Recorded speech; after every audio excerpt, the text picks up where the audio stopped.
សួស្តីមិត្តភក្តិបងប្អូនទាំងអស់គ្នាយើងវិលមកទៀតហើយនេះជាមេរៀនទី13បង្ហាញអំពីរបៀបនៃការឆែកនៅក្នុងទម្រង់ក្រពុំឬហៅថានៅក្នុងទម្រង់គូតខ្យងហ៊ានយ៉ាងហើយបងប្អូន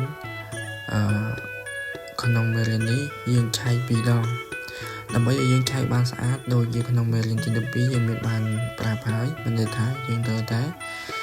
ក៏បើយើងគូជាទម្រង់ក្រពុំមួយតូចនៅខាងក្នុងទៀតប៉ុន្តែយើងឆែកពីរដងនៅក្នុងមេរៀនទី13នេះយើងគូពីរដងមានន័យថាក្នុងទម្រង់ហ្នឹងវាមាន3ក្រពុំចឹងណាមាន3ក្រពុំតូចមួយទំហំកណ្ដាលមួយនិងទំហំធំតែដែលយើងគូដំបូងហ្នឹងមួយមានន័យថានៅក្នុងហ្នឹងមាន3ពេលដែលយើងគូអញ្ចឹងហើយបងប្អូនយើងគួចត្រង់ដែលយើងគួចហ្នឹងមានន័យថាយើងគូចក្នុងកន្លែងតែមួយដើម្បីអីដើម្បីដល់ពេលយើងឆែកមានន័យថាលំពុតនៃការពុតរបស់ក្បាច់របស់យើងហ្នឹងគឺវាក្នុង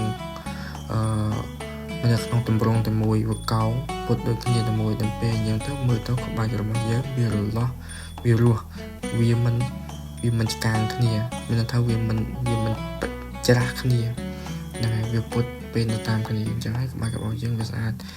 សម្រាប់បងប្អូនដែលយើងស្ទាត់ជំនាញហើយយើងមិនបាច់គូដូច្នេះទេនាំតែវាបងពេលដែលយើងអាចលៃវាស្មានវាអាចត្រូវហើយយើងឆែកយកតែម្ដងមានន័យថាយើងចែកពីរដងហើយយើងឆែកយកតែម្ដងជាការស្រេចប៉ុន្តែសម្រាប់បងប្អូនដែលមិនចេះសោះដែលមិនដឹងមិនយល់សោះយើងក៏បីគូដូច្នេះយើងគូយ៉ាងទៅជាញយទៅពេលដែលយើងអាចថាស្មានដឹងកន្លែងណាល្អហើយអូខេយើងឆែកយកតែម្ដងអញ្ចឹងហើយ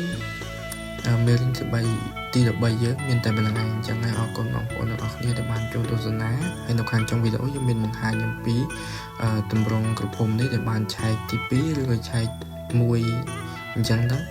នៅខាងក្រៅនេះជាទឹកតាងជាក់ស្ដែងនៅរូបនេះគឺនៅក្នុងភាសាបន្ទាយស្រីបងប្អូនយ៉ាងណាយើងរៀនអំពីទម្រង់ហ៊ានបន្ទាយស្រីបងប្អូនអរគុណអ្នកទាំងអស់គ្នាដែលបានចូលទស្សនា